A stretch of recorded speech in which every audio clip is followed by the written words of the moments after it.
भाजपा की बात पे और घोड़े की लात पे कभी भरोसा नहीं करना चाहिए। ठीक है, सरकार कोई काम नहीं कर रही है, मोदी नहीं तो कौन, ये अपने आप तैयार नहीं हुआ है। इसको तैयार करने के लिए पैसा खर्च किया गया है, इन्वेस्टमेंट हुआ है। मोदी जी के प्रचार पर करोड़ों रुपया खर्च किया जाता है, यह बताने के लिए कि मोदी जी गरीब थे। करोड़ों रुपया खर्च किया जाता है कि मोदी जी गरीब थे। ए देश के गरीबों, मोदी जी गरीब थे, तुम गरीब हो, और वो तुम्हारे पैसे से ही तुमको बता रहे हैं कि वो गरीब थे। इस दुष्प्रचार का शिकार मत बनिए, सच से सवाल कीजिए। मोदी जी अगर गरीब थे तो गरीबों के प्रति उनको यदि संवेदना है, अगर वो चाय बेचते थे, यदि उनकी मां मजदूरन थी, तो आज जो मजदूर हैं, आज जो चाय बेचने वाले हैं, आज जो देश के गरीब हैं, उनके लिए आपने क्या किया है? मैं यह पूछना चाहता हूं कि जब आप सरकारी स्कूल कॉलेज के बजट को खत्म कर देते हैं तो किसका बच्चा नहीं पढ़ता है? अमीर का बच्चा को पढ़ने में दिक्कत होता है कि गरीब को बच्चा को पढ़ने में दिक्कत होता है? जब आप रेलवे बेच दीजिएगा तो किसको इधर से उधर जाने में दिक्कत होगी? अमीर को दिक्कत होगी कि गरीब को दिक्कत होगी? गरीब को दिक्कत होगी ना। तो मोदी जी जब आप गरीब थे तो जो गरीब हैं उनके ऊपर अत्याचार क्यों कर रहे हैं? मैं ये सवाल पूछ रहा हूं, यही हमारा सवाल है, यही हमारा प्रश्न है। करोड़ों रुपया प्रचार में खर्च करते हैं, जिधर देखिए उधर तमाशा। बाहर जाएंगे तब तमाशा, देश लौट करके आएंगे तब तमाशा। ऐसा लग रहा है कि जैसे सरकार नहीं चला रहे हैं, तमाशबीनों की टोली बना करके चले हैं। भाई बजाओ ताली, तमाशा चल रहा है। अरे एक काम तो गिनाइए साहब, आप अपने वादे पे खड़ा उतरिए। मैं पहला आदमी होऊंगा जो आपका विरोध नहीं करूंगा। मैं आप कहें तो मैं आपको एफिडेविट बना करके दे देता हूं कि जो बात आप बोलते थे उसमें से आप कुछ बात तो लागू कर दीजिए। मोदी जी के पुराने भाषण को सुनिएगा। मोदी जी कहते थे कि अगर देश में एक मजबूत प्रधानमंत्री होता तो रुपया कभी नीचे नहीं जाता। मन करता था कि बाप रे बाप, ये आदमी कब देश का प्रधानमंत्री बनेगा। और जब प्रधानमंत्री हो गए हैं, रुपया रोज नीचे जा रहा है, तब एक सवाल नहीं बोल रहे हैं कि रुपया क्यों नीचे जा रहा है। जब मुख्यमंत्री थे तो भाषण देते थे कि मैं मर जाऊंगा लेकिन मैं आधार योजना को लागू नहीं होने दूंगा। आए भी, आधार योजना लाए भी और मरे भी नहीं हैं, एकदम जीता जागता खड़े हैं। जब मुख्यमंत्री थे तो कहते थे कि जीएसटी सबसे खराब योजना है, इसको कभी नहीं लागू होना चाहिए।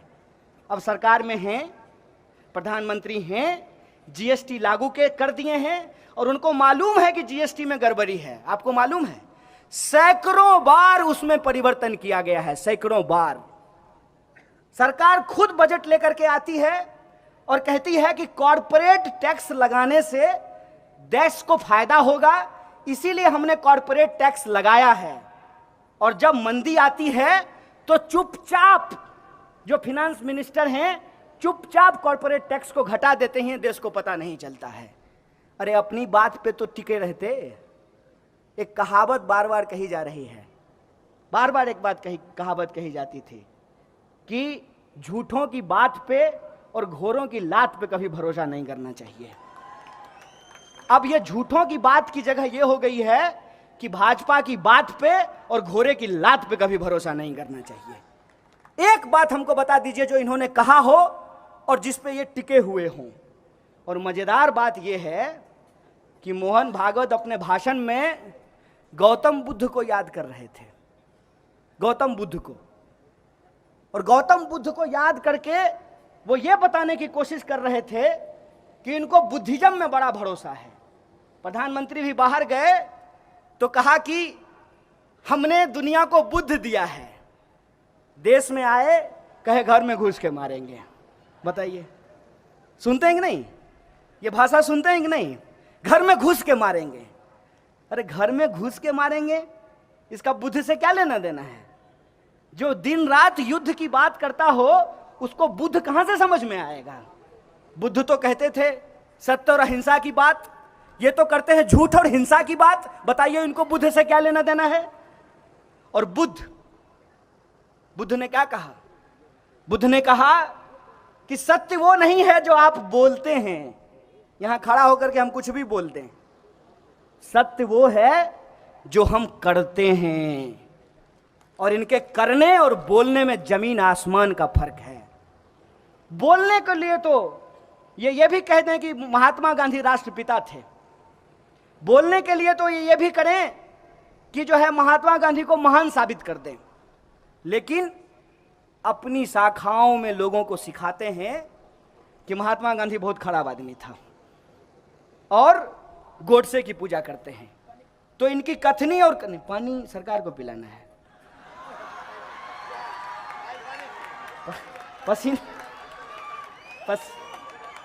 मेहनत का इसका पसीना है, टेंशन मत लीजिए।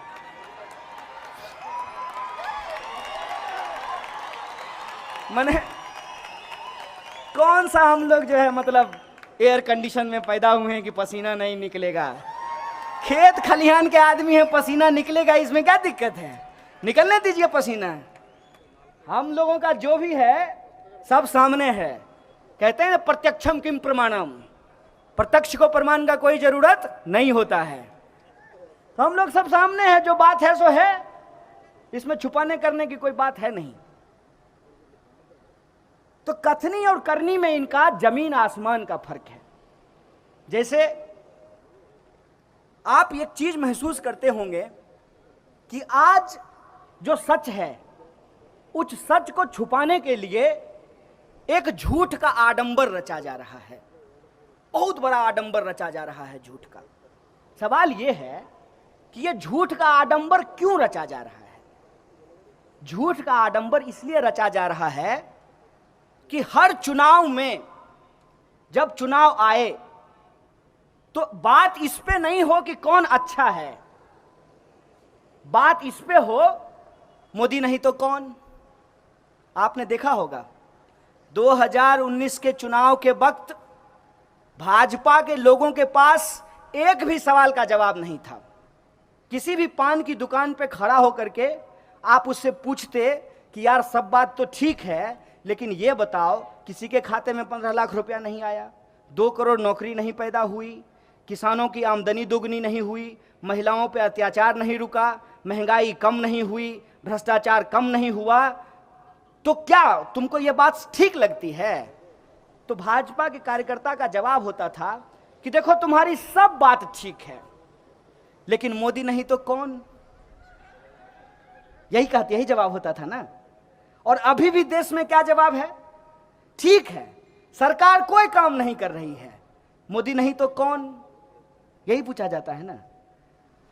ये अपने आप तैयार नहीं हुआ है, इसको तैयार करने के लिए पैसा खर्च किया गया है, इन्वेस्टमेंट हुआ है। और इन्वेस्टमेंट कैसे होता है ये मैं बताता हूं। सिनेमा आप लोग देखते होंगे, हैं? सपोज कीजिए कि मेरे बाप के पास बहुत पैसा हो और हमको शौक हो हीरो होने का, तो मेरा बाप क्या करेगा? मेरा बाप किसी डायरेक्टर को पकड़ेगा, है सुनो एगो कहानी लिखवा के लाओ, मेरा बेटा हीरो होगा। हैं? हमको तो आप देख ही रहे हैं 5 फुट 5 इंच, हैं? तो हीरो जैसा हाइट तो मेरा है नहीं, लेकिन हमको हीरो होना है। तो हम हीरो कैसे होंगे? तो हम 4 फुट 5 इंच का आदमी खोज करके लाएंगे, तब न उसके सामने हम लंबा दिखेंगे। इस बात को समझ रहे हैं कि नहीं?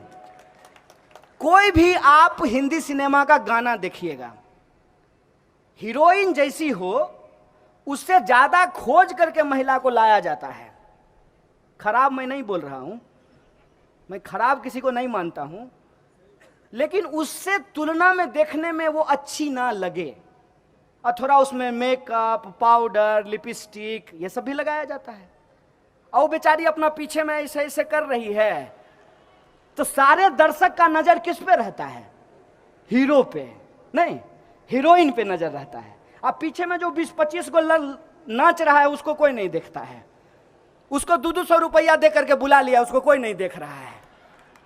अब टीवी पे अगर दिन रात आपको मोदी मोदी चलेगा तो आपके दिमाग में क्या लगेगा? आपको लगेगा कि इसके अलावा तो हिंदुस्तान में कोई है ही नहीं, यही हीरो है, यही है मेरा जूता है जापानी। इसी को प्रधानमंत्री चुनना चाहिए।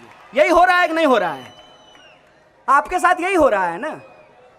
अब दिन रात टीवी पे होगा मोदी मोदी, भोरे गुड मॉर्निंग फैमिली के व्हाट्सएप ग्रुप में मोदी, और शाम को जो है गुड नाइट ससुराल के व्हाट्सएप ग्रुप में मोदी, पेट्रोल पंप पे मोदी, टीवी पे मोदी, पान दुकान पे मोदी, ऑफिस में मोदी। तो आपका दिमाग अपने आप कहने लगेगा मोदी मोदी मोदी। सिनेमा देखते हैं ना आप, इस प्रयोग को जाकर के कीजिएगा आज अपने घर में कि एक गाना चलाइएगा और देखिएगा कि हीरो के पीछे में 50 को लौंडा नाच रहा है, एकदम बढ़िया कमर हिला रहा है। हो सकता है कि हीरो से ज्यादा अच्छा डांस कर रहा हो, कौन देखता है उसको? क्योंकि हीरो को इस तरीके से प्रोजेक्ट किया जाता है। ये जो सामने में कैमरा पे काम कर रहे हैं ये लोग बहुत वैज्ञानिक लोग हैं, इनको बहुत नॉलेज है, आपको बता देंगे कि कैसे जो है पीछे बैठे हुए सब आदमी को ब्लर कर देंगे और मेरा ही मुंह रहेगा।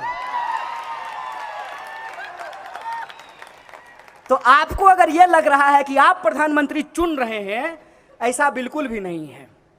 आपसे यह सवाल किया गया है, क्वेश्चन भी सेट है और आंसर भी सेट है। देश का प्रधानमंत्री कौन होना चाहिए?